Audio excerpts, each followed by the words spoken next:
Mark, having been a part of a World Cup, just what's so special about it?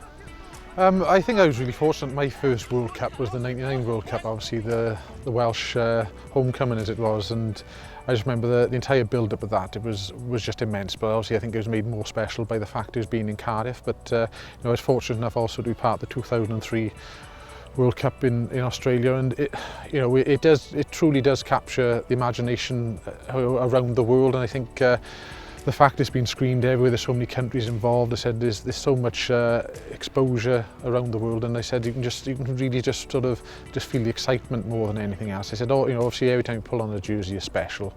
Any tournament that you take part in, be it the Six Nations or just the Autumn International Series, obviously huge. But the World Cup is up there as amongst the biggest thing you'll ever take part of, just because of the fact that the entire sporting world has got its eyes turned upon it.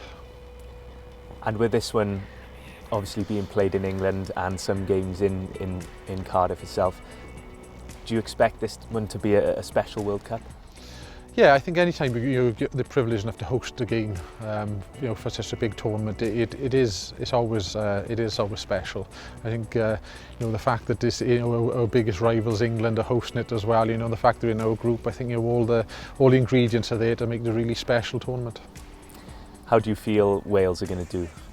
Obviously, it's a hugely tough group that they're in. I said we haven't got the greatest record against Australia, and obviously every time we play England, Twickenham, it's always very difficult. So you couldn't have asked for a tougher group to be in. But there's no doubt that as Wales have proved time after time over the past 10 years or so, that they can put the results together when they need to, and I think the confidence is there. There's no doubt that it's a huge task, and they're going to need everybody to be on the game to get out the group.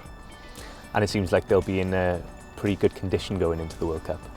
Yeah, I think I think the Welsh conditioning staff and obviously everything they've got working for them in the centre of excellence, and the trips away, they're going to be in as good a place as they could possibly be in for the tournament. I said there's no stone left unturned really, so I said physically they're going to be right on the money, and they're going to need to be on the game time to get through the group.